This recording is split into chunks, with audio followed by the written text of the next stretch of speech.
Hello friends, कैसे हैं आप लोग।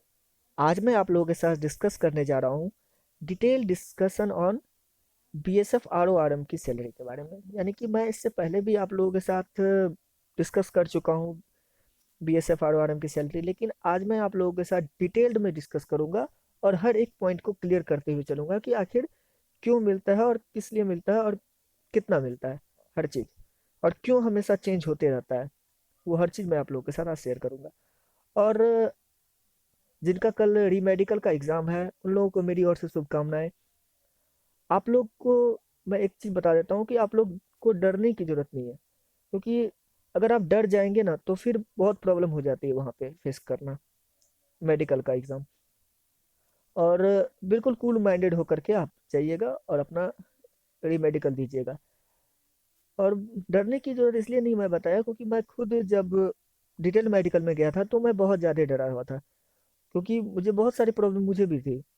लेकिन उस डर के वजह से हुआ क्या, जो मुझे जिस पे डाउट था वो तो मुझे नहीं डिटेक्ट हुआ, लेकिन कुछ और ही डिटेक्ट हो गया। तो जैसे कि मेरे मेरे को आइज में प्रॉब्लम थी, लेकिन मुझे प्रॉब्लम कहाँ फेस करना पड़ा, तो मेरी बीपी हाई हो गई।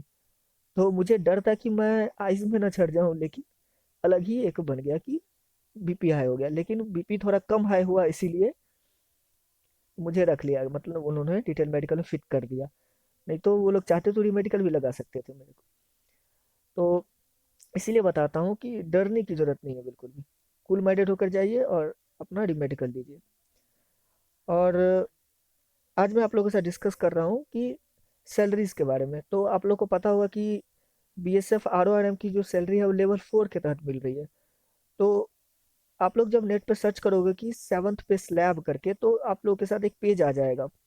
उसमें देखोगे कि आपको लेवल 1, लेवल 2, लेवल 3 और ये इस तरह से लेवल यहाँ पे बता रहा है, और ये मिलती है। तो आपको लेवल 3 तक तो आपको जरूरत नहीं, क्योंकि आप उससे ऊपर ही जा रहे हो। तो आप लेवल 4 से ज्वाइन करोगे, ये वाला पेज। और आप जब भी प्रमोट होगे, यानी कि आप 6 साल की सर्विस दोगे, तो ऑलमोस्ट हमारे बैच के लगभग आधे से ज़्यादा लड़के प्रमोट हो जाएंगे विद इन 6 ईयर में ही, 5 to 6 ईयर में। तो आप लोग एएसआई बन जाओगे। तो एएसआई बनोगे तो आपको जैसे कि यहाँ पे जैसे कि आपकी यहाँ पे अगर 4 साल की सर्विस होती है तो आपको 5 के लेवल पे मिलेगा। अगर आप 6 साल सर्विस देते हो तो आपको लगभग लगभग 30,500 का आपका बन जाएगा। तो आपको यहाँ पर जो नेक्स्ट लेवल जो आप जाओगे तो आपको 31,000 के आसपास मिल जाएगा, यानी कि इसमें 500 बढ़ोतरी होगा और फिर ये वाला ग्रेड पे आपका स्टार्ट हो जाएगा। और फिर जैसे ही आप फिर इसमें आप सर्विस दोगे, अगर आप एसआई बन जाते हो तो आपको ये वाली पे मिलना शुरू हो जाएगी। अगर नहीं भी बनते हो तो 10 साल के बाद ऑटोमेटिक आपको 6th पे शुरू हो जाएगी, और फिर 7th पे, और इस तरह से आप बहुत ही आगे तक जाओगे। आपको ऑलमोस्ट मैं बता देता हूँ कि डीसी तक की सैलरी आप आराम से उठा लोगे। डीसी यानी कि लेवल 11 में आ जाता है, और इसकी 6,600 रुपये इसका जो होता है वो डीए होता है। यानी कि आप बहुत अच्छी सैलरी उठाओगे आने वाले समय में। तो ये तो हो गई कि ये पे स्लिप के बाद। और यहाँ पे जैसे कि आपको यहाँ पे 25,500 लिखा रहता है कि 25,500 आपको सैलरी शुरुआत से मिलेगी। तो ऐसा नहीं है कि 25,500 ही मिलता है, इसमें लिखा रहता है कि प्लस अलाउंस, अदर अलाउंस। तो यहाँ पे अलाउंस ही बहुत बड़ा होता है, और आज मैं उन अलाउंस के बारे में आप लोगों को बताता हूँ। ये तो हो गई आपकी बेसिक, बाकी आपका अलाउंस। और आप जैसे कि आप सर्विस जैसे जैसे दोगे, आपकी बेसिक भी बढ़ती चली जाएगी और बेसिक पे अलाउंस भी बढ़ता चला जाएगा। तो अलाउंस जो आपको मिलेगा वो हो जाता है एक डेयरनेस अलाउंस, यानी कि महंगाई भत्ता। महंगाई बढ़ेगा तो डेयरनेस अलाउंस भी बढ़ता जाता है। तो ये फिक्स नहीं होता है, कोई आपको बताता होगा आज से 2 साल पहले, कोई देखा होगा और उन्होंने बताया होगा कि आपको एक कांस्टेबल की सैलरी 25,000 मिलती है ऑलमोस्ट, या एक और कांस्टेबल की सैलरी 30,000 मिलती है, ऐसा कुछ बताया होगा आपको। लेकिन भाई वो 2 साल पहले मिलती थी इतनी सैलरी, लेकिन आज के डेट में क्या है वो बताना मुश्किल हो जाता है, क्योंकि हर बार ये सैलरी चेंज होते रहता है। और ये चेंजेस आती है डेयरनेस अलाउंस, टीपीटी, और भी बहुत सारी फैसिलिटीज में चेंजेस होती रहती है। तो इस वजह से होती है। तो वर्तमान दर जो है डीए की वो है अभी 17%। लेकिन ये फ्रीज करने की वजह से 17% हो गया है, नहीं तो आज के डेट में लगभग 29% पहुंच चुका है डीए। और ये जब जुलाई में ये फ्रीज हटेगा तो ये लगभग 31 से लेकर के 32% के आसपास ये डीए पहुंच गया होगा।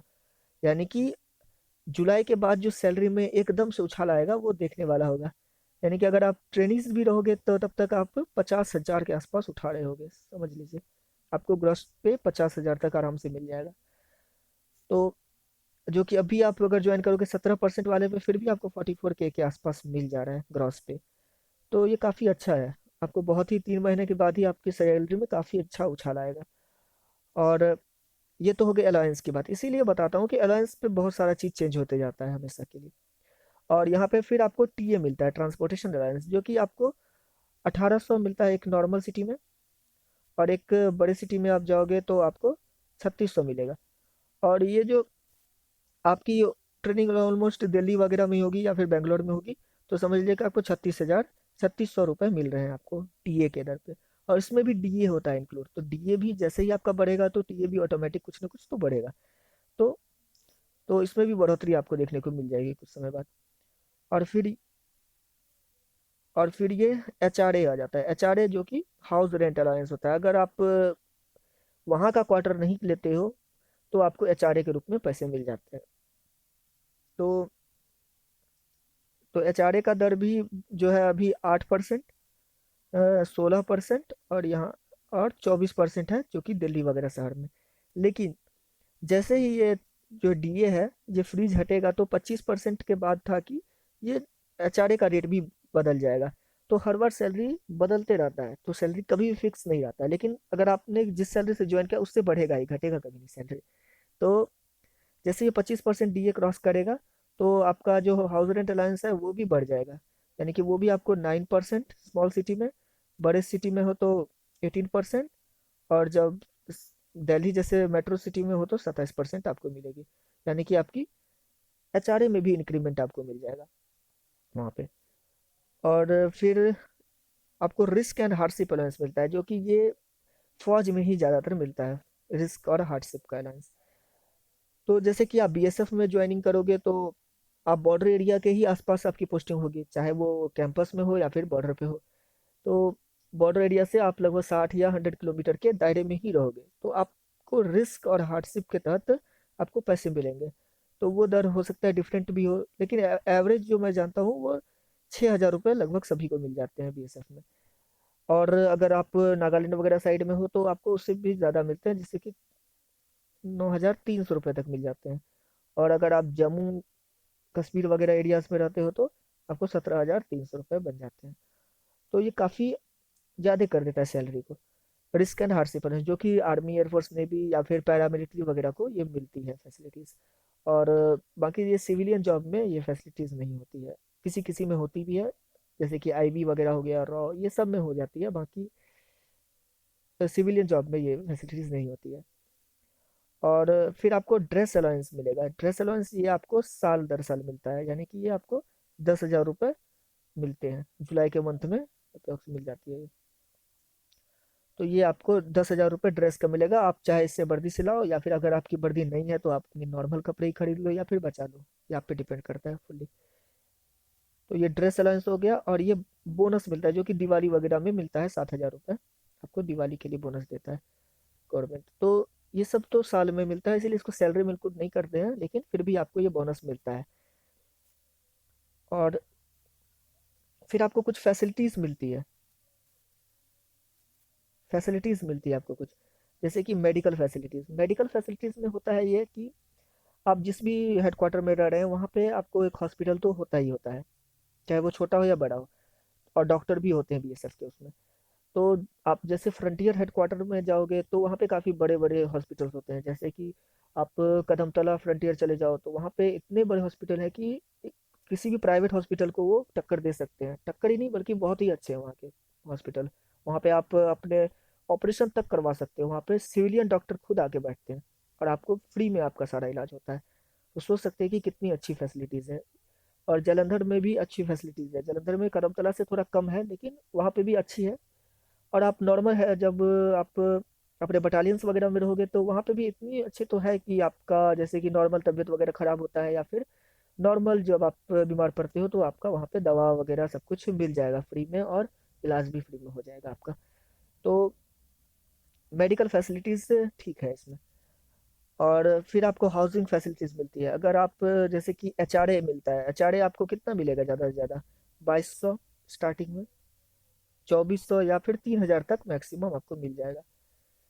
या फिर कुछ दिन जो सर्विस ज़्यादा दे रखा है उसको 4000 तक मिलता है ऑलमोस्ट। तो ये आपको हाउसिंग फैसिलिटीज़ हो जाता है। लेकिन आपको अगर आप बाहर कहीं भी घर लेने की सोचेंगे तो आपको ऑलमोस्ट 5000 से 6000 पड़ जाएगा रूम रेंट। पर आपको यहाँ पर हाउसिंग फैसिलिटीज़ का ये हो जाता है कि आपको 2 BHK का आपको फ्लैट मिलता है। और ये एक पूरा कंस्ट्रक्शन बहुत ही अच्छा होता है फ्लैट का। और और ये फ्लैट आपको मिलेगा इसमें। तो मैं आपको इसका फ़ोटो भी दिखा दूंगा, एक होगा तो, एक बीएसएफ के कैंपस का। उसमें आपको किस तरह का घर मिलेगा वो भी मैं आपको दिखा दूंगा। तो ये 2 BHK का आपको फ्लैट मिलता है। तो ये काफ़ी अच्छा होता है। एक एक रूम आपको बहुत बड़ा देगा, एक रूम उससे थोड़ा छोटा देगा, एक हॉल देगा, एक किचन और एक बाथरूम देगा।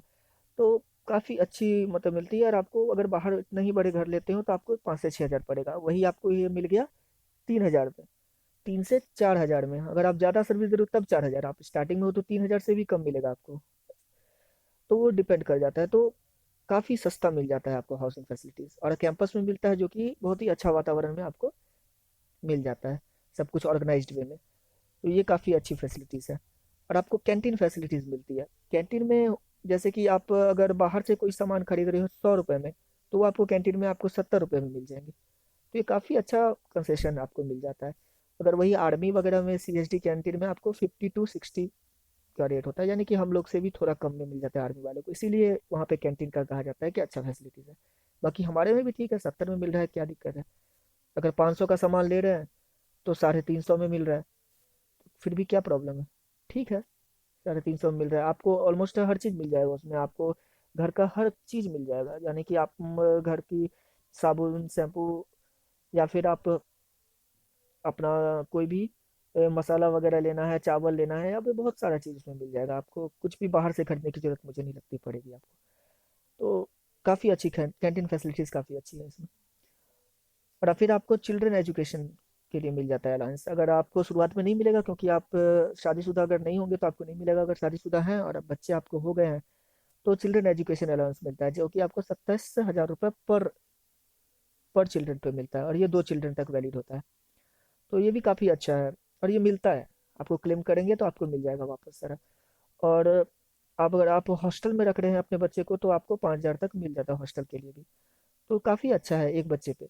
तो काफ़ी अच्छी फैसिलिटीज़ दे रहे हैं चिल्ड्रन एजुकेशन के लिए। और काफ़ी बीएसएफ में तो काफ़ी स्कूल भी हैं, लगभग 5-6 स्कूल हैं जो कि सीनियर सेकेंडरी के लिए। प्राइमरी के लिए तो आपको बहुत सारे स्कूल मिल जाएंगे। तो सीनियर सेकेंडरी में अच्छे अच्छे स्कूल में जैसे कि आपको जलंधर का मिल जाएगा। जलंधर, जम्मू, जलंधर जम्मू हो गया। कदमतला में आपको मिल जाएगा वेस्ट बंगाल में। फिर आपको टेकनपुरा में मिल जाएगा। और आपको फिर और भी एक मिल जाएगा आपको, शायद बेंगलोर वगैरह में शायद पॉलिटेक्निक वगैरह का है ऐसे कुछ। तो ये आपको ऑलमोस्ट टोटल 5 है। तो ये आपको मिल जाएगा, जो कि जलंधर और ये कदमतला तो, कद जलंधर में तो मैं खुद पढ़ा हुआ हूँ। बाकी ये कदमतला भी अच्छा स्कूल है, जलंधर से भी ज़्यादा बड़ा मेरे को लगता है कदमतला है। बाकी जम्मू भी काफ़ी फेमस है इसके लिए, टेकनपुरा तो है ही। टेकनपुरा में तो IITI वगैरह भी सिखाया जाता है वहाँ पे। तो काफ़ी अच्छे आपको मिल जाएगा प्लेटफॉर्म, आपको सारा पैसा रिटर्न हो जाएगा जो भी आपके पढ़ाई में खर्च होंगे बीएसएफ स्कूल में अगर पढ़ाते हो तो। तो काफ़ी अच्छी फैसिलिटीज़ है एजुकेशन के मामले में भी। और यहाँ पे फूड के लिए आपको पैसे, अगर आप फूड नहीं खा रहे हो वहाँ पर तो आपको पैसे मिल जाते हैं, लगभग 3600 के आसपास मिल जाएंगे। तो आप अगर बाहर खाना अगर अफोर्ड करोगे तो इतना अच्छा खाना के लिए आपको कम से कम 5000 तो चुकाने पड़ सकते हैं, जितना अच्छा यहाँ पे खाना मिलता है। तो उसके लिए भी काफ़ी अच्छी बेनिफिट है कि आपको 3600 में इतना अच्छा खाना मिल रहा है। तो काफ़ी अच्छा है, जो कि आपको ये अलाउंस के रूप में मिल जाएगा। फिर बाद में अगर फूड आप वहाँ पे खा रहे हैं तो आपको कट जाता है। तो ये काफ़ी अच्छा फैसिलिटीज़ माना जाएगा। और ट्रैवलिंग पास, जो कि आप अगर ट्रेन वगैरह में पास, जैसे कि आप टिकट नहीं है तो आप पास की मदद से भी जा सकते हैं कहीं पे भी। तो ये भी काफ़ी अच्छा अलाउंस है, जो कि ट्रैवलिंग पास के रूप में फैसिलिटीज़ है। और ये देख सकते हैं, ये आपको क्वार्टर है यहाँ का, बीएसएफ का ही है। ये देखिए कितना अच्छा से ऑर्गेनाइज्ड वे में है क्वार्टर। और ये आपको इतना, जैसे कि आप अगर रह रहे हो तो ये आपको एक फ्लैट हो गया, फिर एक इधर एक फ्लैट हो गया, फिर यहाँ फ्लैट हो गया, फिर यहाँ फ्लैट हो गया, इसी तरह इसमें लगभग 1 2 3 4 5 6 7 8, एक ही बिल्डिंग में 8 फैमिली रह रहे हैं। तो ये काफ़ी अच्छा है ऑर्गेनाइज्ड वे में। जैसे कि ये बच्चा खेल रहा है, यहाँ पे पास में ही पार्क वगैरह मिल जाएगा आपको, तो काफ़ी अच्छे वे में ऑर्गेनाइज रहता है। देखिए कितना अच्छा से ऑर्गेनाइज वे में है। तो ये जो है, ये सभी काफ़ी अच्छे वे में ऑर्गेनाइज होता है। पीछे भी है, तो ये आपको बहुत ही अच्छा क्वार्टर मिलेगा, आप खुश हो जाओगे क्वार्टर में भी। ऐसा नहीं है, हर जगह क्वार्टर में भी डिफरेंस आती है कि पंजाब में थोड़ा वो पिंकिश कलर का क्वार्टर मिलता है, थोड़ा ओल्ड क्वार्टर हो तो ओल्ड जैसा ही रहेगा, और ये जैसे कि न्यू बिल्डिंग्स है तो वो सब काफ़ी अच्छे दिखते हैं। तो होप आपको वीडियो पसंद आया हो। Thank you.